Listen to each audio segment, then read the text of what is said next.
大家好，主流再加上顶流的李易峰的烂事，依旧拉提着观众们的高度的关注峰值。然而呢，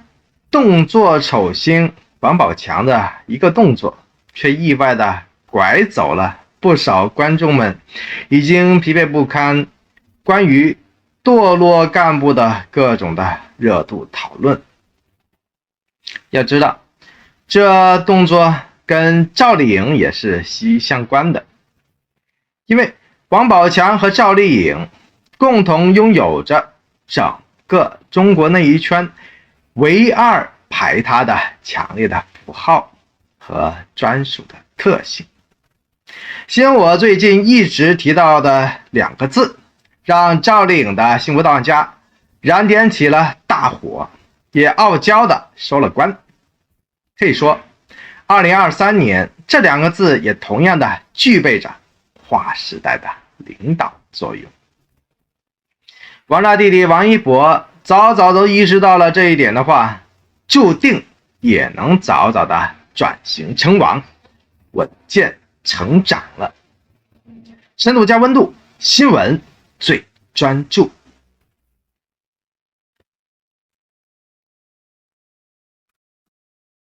首先，视角永恒359度，观点永恒也不同的申维诺，终于可以等来了旗袍姐姐们蜂拥而上，买票撑场的盛况了。9月23日，国庆档4部重量级电影先后定档，加上之前确定会上映的作品，目前确定在国庆档上映的电影共有7部。分别为《万里归途》、《长空之王》、《平凡英雄》、《钢铁意志》、《新大头儿子和小头爸爸5》、《我的外星朋友》、《新灰姑娘2》和《我是霸王龙》。11国庆档的新片有一部分已经开启预售卖票了。第一部热片就是申维安我帮大家7上8下的《长空之王》了。这部电影是由王一博、胡军、周冬雨主演的空军题材电影，片长127分钟。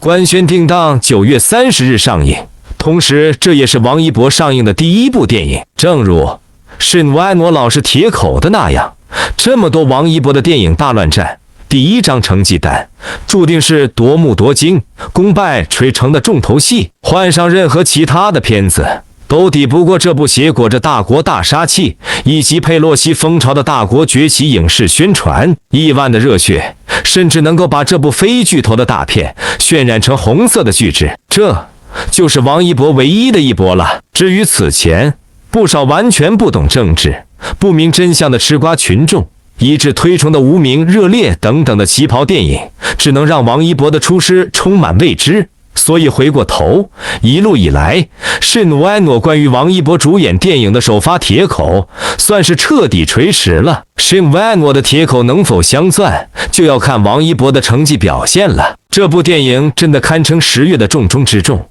预售伊始就已经热度非常了。在开启预售不到4个小时，预售票房便突破了500万大关。第二部《万里归途》，这部电影是由张译、王俊凯、殷桃主演的战争题材影片，片长137分钟。这部影片是根据真实事件改编，光是预告片就看得人血脉沸腾，心情激荡。官宣定档9月30日上映。第三部《平凡英雄》，这部电影是由李冰冰、冯绍峰、林永健等主演的救援题材影片，片长97分钟。这部影片也是根据当年新疆的断臂男孩真实事件改编，讲述的是一个7岁男孩意外断臂，医生、机组、乘客、警察等新疆各行人民跨越1400公里，长达8小时的生命接力，创造生命奇迹，感人至深的真实故事。官宣定档9月30日上映。第四部《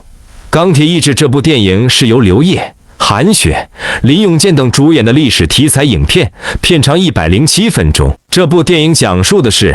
1948年的东北，国民党残部边撤离边计划炸毁鞍钢厂区。危机时刻，刘烨饰演的战斗英雄赵铁池带领共产党部队直冲腹地，殊死搏斗，摧毁敌人阴谋的故事。官宣定档9月30日上映。第五部大头儿子和小头爸爸5，我的外星朋友这部影片不用介绍，想必80、90后都非常熟悉，这是不少人小时候常看的动画片之一。这部影片定档10月1日国庆节当天上映，片长81分钟，家中有小朋友的，可以在11带到电影院看一看这部动画电影。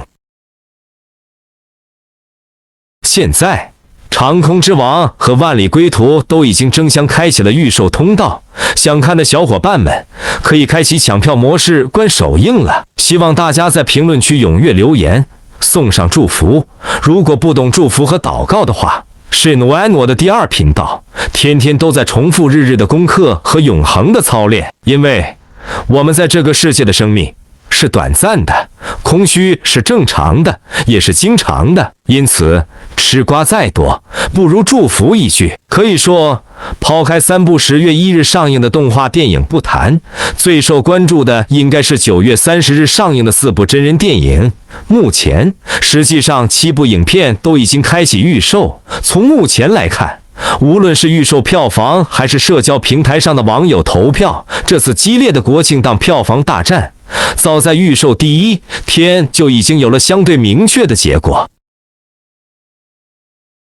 先来看预售票房，长空之王可谓是断层领先。截止是努安诺开聊为止，长空之王预售票房已经超过684万，排片占比超过50%，上座率为3.2%， 3项指标均位列第1。不过需要说明的是，目前的各项指标都是基于开启预售后的影院部分排片，并非最终结果。影院都会留出部分场次作为上映前的机动排片。不过，对于影院经理来说，预售票房是决定排片多少的重要参考依据。预售票房越高，后续排片会有更多倾斜。而受疫情影响，今年的国庆出游人次会下降不少。老百姓不出游的话，国庆假期通常都会选择去看电影，因此今年国庆档很可能会出现往年春节档那样高峰期场场爆满的情况。不管排什么都会有人看，那么排片占比越高，票房夺冠的可能性也越大。而在长空之王之后，万里归途预售票房截止到发稿超过150万，平凡英雄还没过万，钢铁意志甚至是低于 0.01， 还不到100块，按照票价也就只有几个人买。另外3部电影的预售票房加起来还不到长空之王的1/4。那么问题来了，为什么长空之王预售票房断层领先呢？答案其实很简单，首先要归功于王一博。4部电影上映前，口碑效应无从谈起。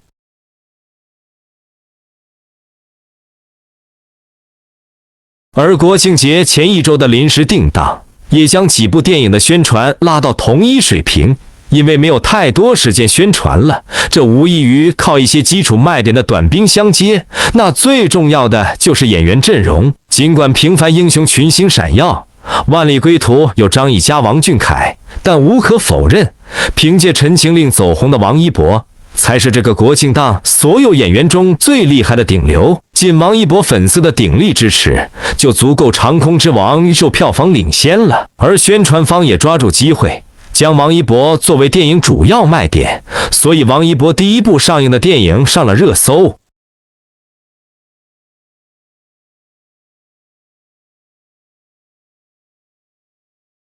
众所周知，王一博目前待映的电影有3部，分别为《长空之王》、《无名》和《热烈》。长空之王确实占了先机，在大荧幕上第一次看王一博演戏，对粉丝吸引力太大了。而这种偶像的吸引力也反映在网友的投票上。从媒体发起的投票来看，长空之王6万票领先，万里归途 2.8 万票位居第2，后面是平凡英雄和钢铁意志，刚好对应目前预售票房。这意味着几部电影上映后，大概率票房排序就是这个顺序。其次归功于题材，4部电影中，万里归途讲撤侨，平凡英雄讲救援，钢铁意志讲炼钢，尽管都可以划归为主旋律影片。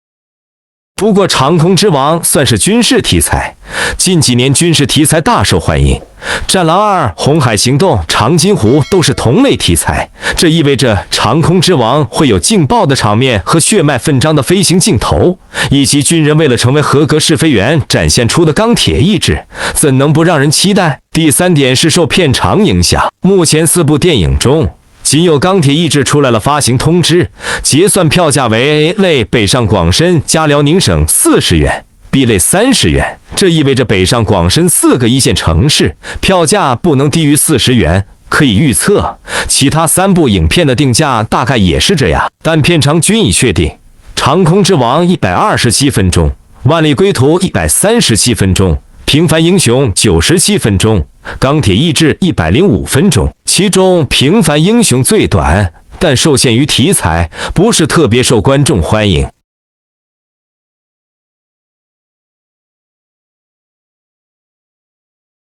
卖相最好的2部是长空之王和万里归途，但长空之王短了10分钟。对于影院来说，如果单听排长空之王，省下的时间还够排一部平凡英雄，但万里归途就不行了。片长也是影院会考量排片的一个指标。当然，抛开以上几点，决定票房的还有一个重要因素是影片质量。4部作品中，有传部分的行业专家其实更看好万里归途，因为导演饶晓志靠谱，张译的演技一直很稳，所以部分专家坚信豆瓣影评开分肉，该片应该是分数最高的一部。这就像是诺安诺这2天深扒的一样，弯道直冲易烊千玺的王一博的挑战，不仅仅是他自己，更有弯道直冲王一博的王俊凯的挑战。因为娱乐圈不是个体和孤立的存在，是一环套一环的。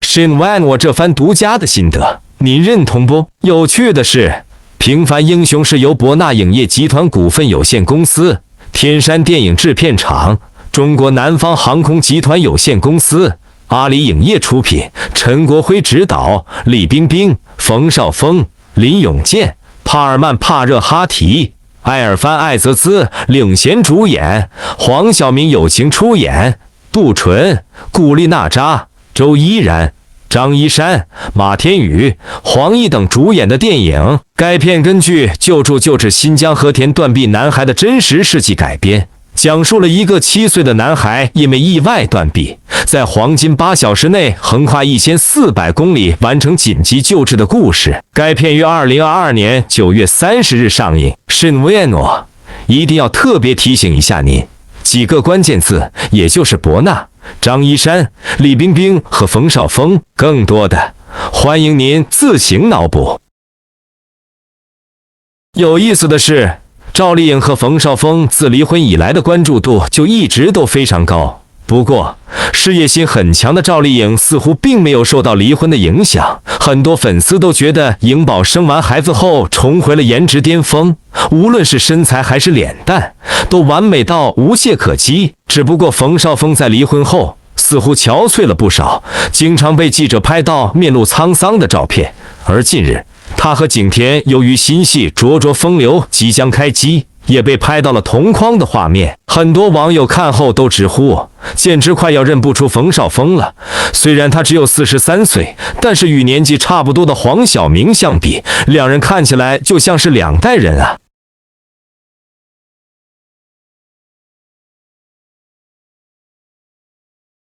赵丽颖离婚后颜值重回巅峰，冯绍峰近照却判若两人，路透照太沧桑。也有网友上线评论，男明星们真的应该向女明星们学习，多注意颜值和身材的保养了。毕竟虽然有的实力派明星有演技，但混娱乐圈也是要靠脸蛋吃饭的。这方面Shin Wan 我的深扒真的不能再多了。与奉行开拍前的赵丽颖专属身材秀，真的值得真爱粉们多看2眼。因为身材管理，Shin Wan 我挺服赵丽颖的。而且有趣的是，她的身材管理不是杨幂的那种四周围的炫耀和咋呼，而是日复一日的克己和认真。当然了，杨幂的身材的确不错，也很到位，只是单纯网红目的的身材管理，自配大量滤镜的干扰和解读，自然而然的会减色不少。这操作您懂的。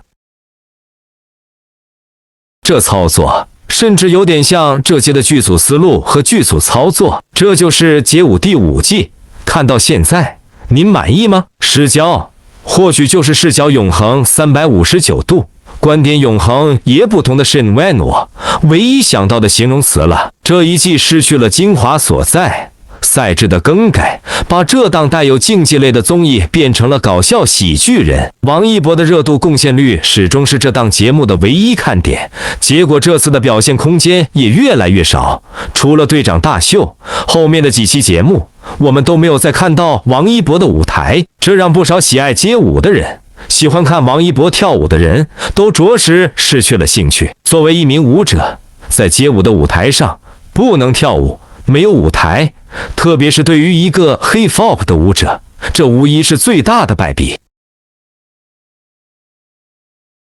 这一季的街舞，王一博的出现更多的是对街舞的热爱跟尊重。虽然都是新生代舞者，但是却没有真正展现新人的水准。幕后每支舞蹈的诞生过程没有了，大师团的加入有点格格不入。新生代舞者需要的是机会，需要的发挥空间，哪怕是表现不给力，都需要展现他们的想法才可以。这种的镜头没有，街舞没有了 battle， 如同失去了灵魂，没有了1v1 battle， 更是凸显不出实力跟魅力。这次的街舞显然是起舞的天下，到处都是作品，到现在为止都看不到出彩的选手精华的表现。队长自带流量跟热度，却全程没有参与到跟选手的合作，互动都没有，跟别提一起合作的作品跟 battle。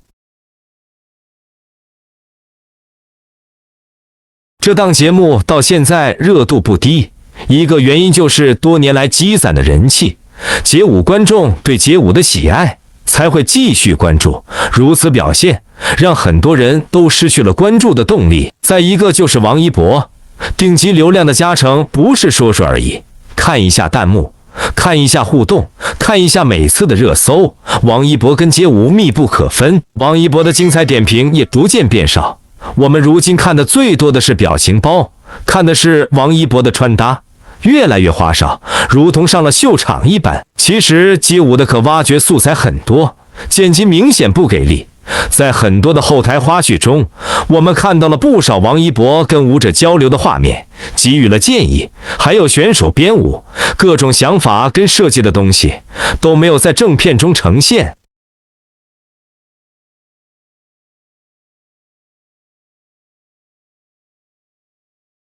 对于街舞的忠实观众，很多人都对这一季表示失望。第3季无疑开创了街舞的峰值，4位队长既有一定的舞蹈水准，更重要的火药味十足， battle 的氛围感十足，舞者表现出色。布布、小鸡、杨凯、小潮、黄潇等都通过不同的方式出圈。哪怕众多大神舞者云集的第4季，精彩作品都让人记忆深刻，因为他们呈现的是街舞的精华，街舞的精神。然而这一季呢，到目前为止都没有带来最燃最炸的东西出来，甚至到目前为止让人记忆深的点，居然是联欢会大老师的到来跟王一博的同台成了最大的亮点。试问街舞第5季还要继续失焦下去吗？这个答案，相信鬼聪明的王一博早有答案了。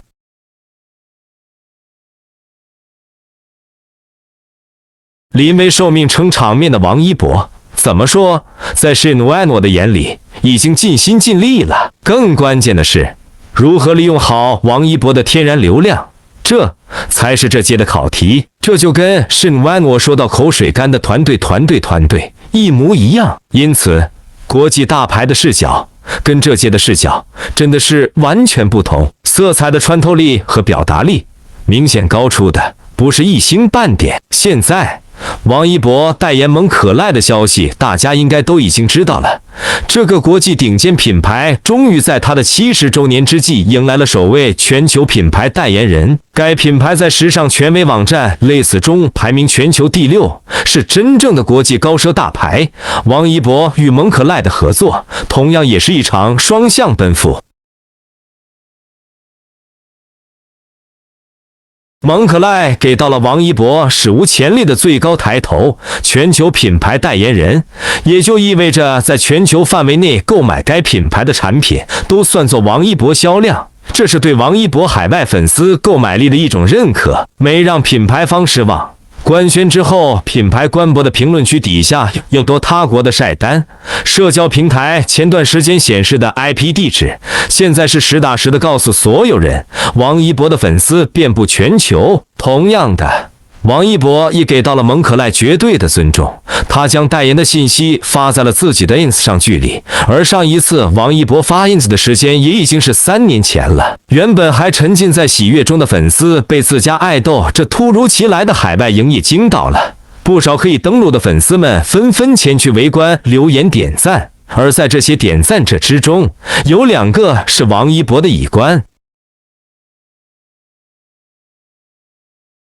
滑板大神Shinny Neil和东京奥运会滑板冠军库米熊豆不仅点赞了蒙可赖的博文，还回观了王一博。距离王一博发布仅有7分钟，这个被有意捕捉到的细节真的是相当的给力。不少粉丝去点赞王一博都没能做到7分钟内，而这2位大神是王一博早就关注了的。这一次官宣新代言之际，自己滑板界的偶像回观自己，不知道王一博会有多开心呢？同为追星人，王一博似乎一直都是人生赢家，他的追星与大家明明都是一样的。重要的是，王一博他还爬墙，还私联偶像，不记得偶像生日，可偏偏他的偶像们都能看得见他，真是同追星人不同命啊！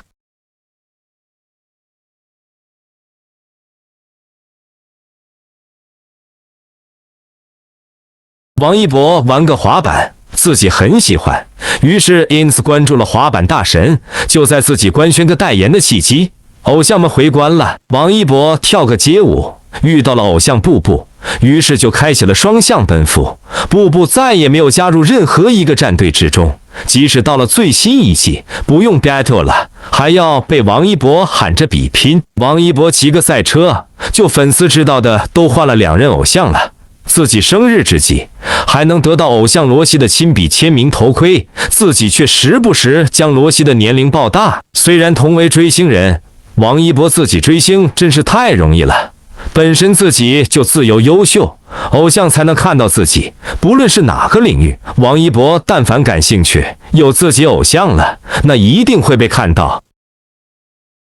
而大家追王一博是有点难了，难不成都进入娱乐圈努力混，等着跟王一博搭戏，再被王一博看到吗？显然不现实，只能说同为追星人，同人不同命了。王一博真的是内娱混得最开的体育生了吧？要让偶像看见，首先要自己优秀，不然这2位滑板大神也不会对自己的一个小粉丝进行回关。当然了，王一博能够代言蒙可赖，就证明了他的国际影响力。接下来就是不同类型的圈内影响力了。因此，总是有人好奇，为什么有钱人注定会越有钱？因为有一种水涨船高的圈内影响力，一般人是看不见摸不着的。不知道您对 Shinwano 的这个全网独家的 Shinwan 心得有没有同感呢？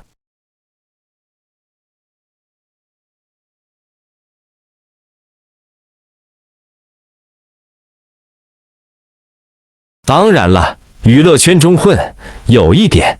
同样极其容易被人忽略，那就是圈内影响力注定是会水涨船高的。然而Shinwano开头提到的2个重点关键词却是完全逆向而行的。如果说很多人看不见圈内影响力的核心玩法，那么更多的人肯定体会不到2个重点关键字的核心作用。在娱乐圈中混，视角永恒359度，观点永恒也不同的Shinwano已经不厌其烦地提到多次这2个字了。如果您实在想不到这2个字的话，真的需要重温一下Shinwano一路铁口下来的更多深扒和硬核了。今天Shinwano不妨举多一个例子，关于王一博的，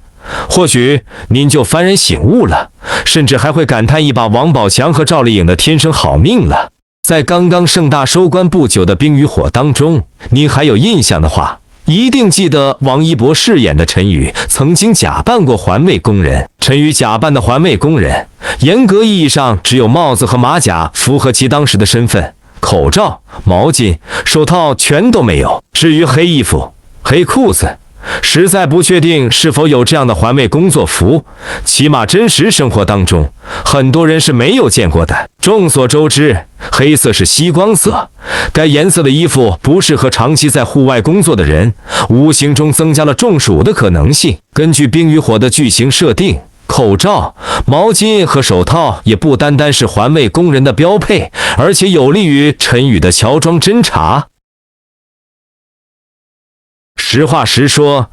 ，20几岁的环卫工人不能说绝对没有，但肯定是凤毛麟角，谁见了都会多看几眼。普遍而言，环卫工人的年龄基本都在40岁以上，因而陈宇想要假扮环卫工人，用口罩遮住面部是必要的乔装手段。这样一来，就不会由于太过年轻而引起身边人的注意，其中就包括了原本打算进行交易的毒贩。而且更重要的是，有个细节特别容易被人直接忽略，那就是王一博穿着的鞋子。鉴于剧中没有特效镜头，可以将图片进行放大来观看。从大致轮廓来看，王一博当时应该穿的是一双高腰的鞋子，款式还比较时尚。但是问题就在这，谁见过环卫工人工作时穿这种鞋子？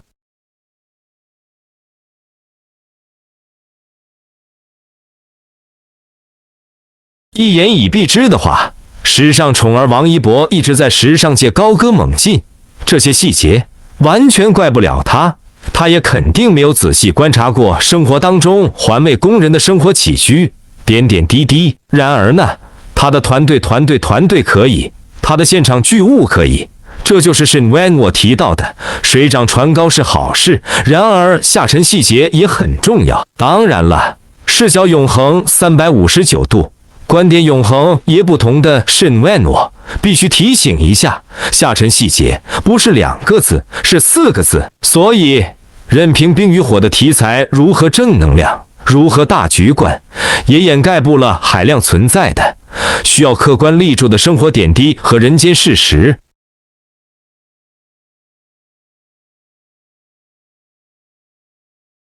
不知道从什么时候开始，影视作品也要讲究出身了，题材正能量就必须夸，指出问题就是居心叵测。在Shin Wen我看来，题材正能量与良心好剧是2个概念，不应该混为一谈。好比抗日神剧，题材也是正能量，可绝对谈不上良心好剧。相关部门尚且会倾听民生，影视作品又何德何能，需要远离批评之声呢？Shin Wen我全网独家，硬核深扒好多次的海清，以及他的引入尘烟、明晃晃，就是这种下沉细节的超级典范了。甚至在Shin Wen我的眼里，海清毁容般的下沉细节完全进入到了无我的状态当中了。正是这种彻底失去颜值、形象和高腰皮鞋的下沉，让海清的演技张力贯穿了所有观众的心。你或许只有耐着性子，观影完毕之后才能听懂Shin Wen我的鸟语。于是乎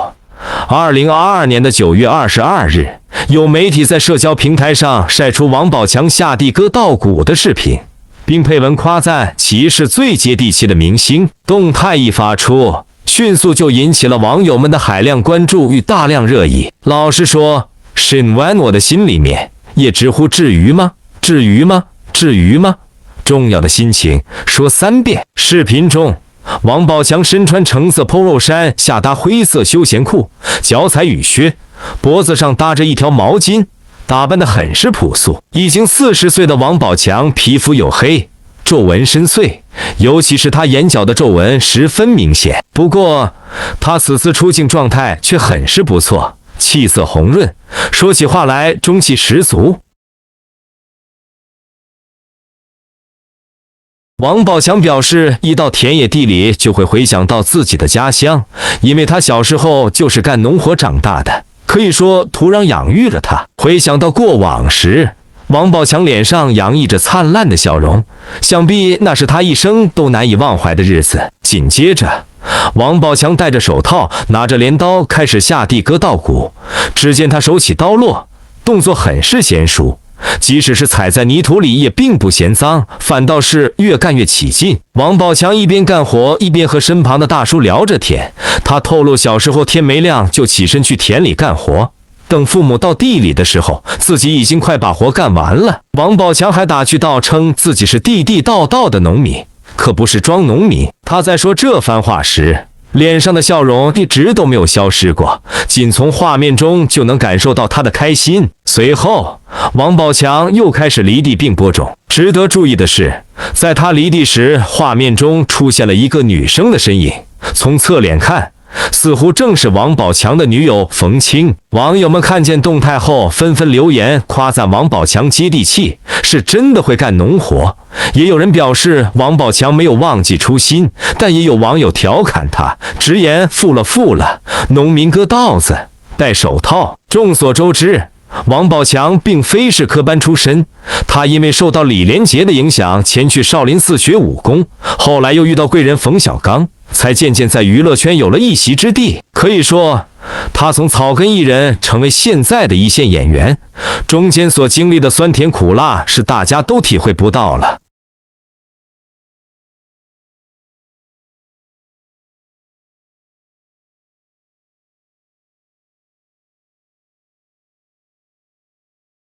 但事业上红火的王宝强，感情上却并不顺利。在遭到前妻与经纪人的双重背叛后，王宝强便很少公开露面。虽然他与现任女友冯清多次被拍，但也从未出面回应过。不知道是不是因为曾经被伤害，所以选择了低调。不过，选择什么样的生活都是他自己的事情。喜欢他的人，简单献上自己的祝福就好。Shin Wan， 我只是希望王宝强能够一直保持初心，继续给观众带来更多耍宝和地气的作品就好了。没错，地气，您没听错。Shin Wan， 我已经说过上百次这个词条了，因为2023年没有地气的演员，等于自绝于这条社会主义的康庄大道了。赵丽颖的《幸福到万家》已经卡着时间点，成功拐进了这条康庄大道。那么，您感觉王炸弟弟的哪一部作品能够进入弯道呢？